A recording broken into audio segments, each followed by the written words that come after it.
ನಿಮಗೆಲ್ಲ ಗೊತ್ತಿದೆ, ಸಾಮಾನ್ಯವಾಗಿ ನೀವೆಲ್ಲ ರೈತರ ಮಕ್ಕಳಿದ್ದೀರಿ. ಇಲ್ಲಿ ಕೃಷಿ ಒಳಗೆ ಈಗಾಗಲೇ ಇರೋದು ಗೋವಿನ ಜೋಳ, ಏನೋ ಗೋವಿನ ಜೋಳದ ಕೃಷಿ ಇನ್ನು ನಾವು ನೋಡ್ತಾ ಇದ್ದೇವೆ. ಆದರೆ ಉದೋಜಿ ಅವರು ವಿಶೇಷವಾಗಿ ಈ ಗೋವಿನ ಜೋಳದ ಕೃಷಿಯನ್ನು ಮಾಡ್ಕೊಂತ ಅವರು ಎಷ್ಟು ಶ್ರಮವಹಿಸಿ ಕೆಲಸ ಮಾಡ್ತಾ ಇದ್ದಾರೆ.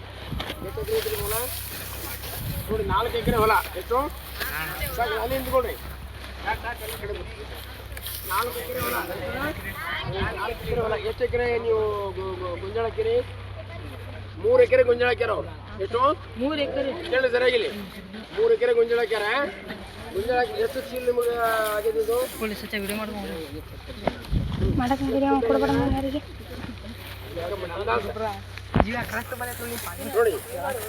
ಕ್ವಿಂಟಲ್ ಆಗ್ತದ. ಎಷ್ಟ? 60 ಕ್ವಿಂಟಲ್ ಆಗ್ತದೆ ಗೊಂಜಾಳ ಅವ್ರು. ಆದ್ರೆ ಇದನ್ನ ತೇವಾಂಶ ಇರಬಾರ್ದು. ಏನು ತೇವಾಂಶ ಇತ್ತಂದ್ರೆ ಬೂಸ್ಟ್ ಬರ್ತದ. ನಿಮ್ಗೆ ಗೊತ್ತಿದೆ ಬೂಸ್ಟ್ ಸೈಂಟಿಫಿಕ್ ಹೆಸರು ಏನದ? Red gold. ಅದಕ್ಕೆ ಇನ್ನೊಂದು ಹೆಸರು ಏನದ? ರೈಸೋಪಸ್ ಅಂತ ಇದೆ. Very good. ರೈಸೋಪಸ್ ಬೆಳೀತದ. ಅದ್ರಾಗ ರೈಸೋಪಸ್ ಬೆಳೆದು ಏನಂದ್ರೆ ಕಾಳೆಲ್ಲ ಏನಾಗ್ಬಿಡ್ತಾವ? ಜೊಂಡಗಾಗ್ತಾವ, ಹಾಳಾಗ್ತಾವ. ಅವು ಗುಣಮಟ್ಟ ಇರುವುದಿಲ್ಲ, ಹಿಂಗಾಗಿ ತೂಕ ಬರುವುದಿಲ್ಲ. ಇಳುವರಿ ಅವಾಗೇನಾಗ್ತದೆ? ತೂಕದಲ್ಲಿ ಕಡಿಮೆ ಆಗ್ತದೆ, ರೇಟ್ ಕಡಿಮೆ ಆಗ್ತದೆ. ಆ ಕಾರಣದಿಂದ ಏನು ಮಾಡ್ತಾರೆ ಅವರು? ಒಣಗಿಸ್ತಾರೆ ಅದನ್ನೆಲ್ಲ. ಸ್ವಲ್ಪ ತೋರಿಸಿದ್ರೆ ಅದನ್ನು ಯಾವ ಏನು ಇದು ಮಾಡ್ತೀರಿ ಇದನ್ನ ಹಂಗೆ ಎದ್ದುದು ಮಾಡೋದು ಸ್ವಲ್ಪ ತೋರಿಸಿ ನೋಡ್ರಿ. ಅದು ಎಷ್ಟು ರೈತರಿಗೆ ಎಷ್ಟು ಶ್ರಮ ಅದ ನೋಡ್ರಿ. ಇದೆಲ್ಲ ಬೆಳೆದಿರ್ತಾನೆ ನಾವು ಮಾರ್ಕೆಟ್ಗೆ ರೇಟ್ ಕಡಿಮೆ ಆಗ್ಬಿಡ್ತದ.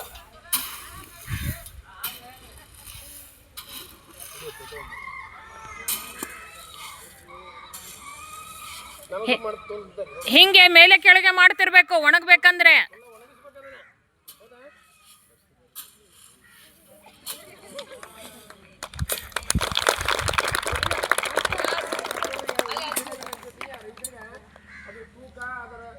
ಏನ್ ಮಾಡ್ತಾರು ಸೈಂಟಿಫಿಕ್ ಆಗಿ ಇದರಲ್ಲಿ ಎಷ್ಟು ಕಾಳಿನೊಳಗೆ ತೇವಾಂಶದ ಕಂಡುಹಿಡಿತಾರೆ. ತೇವಾಂಶ ಜಾಸ್ತಿ ಇತ್ತು, ರೇಟ್ ಅನ್ನೋದು ಕಡಿಮೆ ಆಗ್ತದೆ. ಅದಕ್ಕೆ ಅವ್ರು ಏನು ಮಾಡ್ತಾರೋ ಅದನ್ನೆಲ್ಲ ಒಣಗಿಸಿ ಇಡಬೇಕಾಗ್ತದ, ಮಳೆಯಿಂದ ರಕ್ಷಣೆ ಕೊಡಬೇಕಾಗ್ತದ. ಗೊತ್ತಾಗತ್ತಾ? ಇದೆಲ್ಲ ಶ್ರಮವಹಿಸೋರು ಕೆಲಸ ಮಾಡ್ತಾರೆ. ನಾನೇ ಬರೋದು ಅದು ನೀವು ನೋಡಿ, ಕೃಷಿಕರಿದ್ದೀರಿ.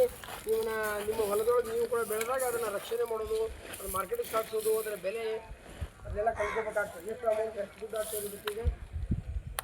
ಎಷ್ಟು ರೇಟ್ ಇರ್ತದೆ ಅವ್ರ ದುಡ್ಡಲ್ಲಿ? 2800 ರೂಪಾಯಿ ಅದ. ಇರ್ತದೆ 1800 ರೂಪಾಯಿ ಅದ. ಗೊತ್ತಾಗತ್ತಾ? ಭಾಳ ತೇವಾಂಶ ನೀರು ಜಾಸ್ತಿ ಅಂತಂದ್ರೆ ಅವಾಗ ರೇಟ್ ಎಷ್ಟಾಗ್ಬೋದು? 15 ಬಂದಾಗ್ತಿದೆ, 8.5. ಅದೇ ಇದು ಮನೇಲಿ ಇಟ್ಕೊಳಕ್ಕೂ ಬರೋದಿಲ್ಲ. ಭಾಳ ಹಾಗೆ ಚಿಲ್ಲಾಗ ಹಾಕಿದ್ರಪ್ಪ ಅಂತಂದ್ರೆ ಅದು ಬೂಸ್ಟ್ ಬಂದ್ಬಿಡ್ತದೆ, ಅದು ಹಾಳಾಗ್ತದೆ.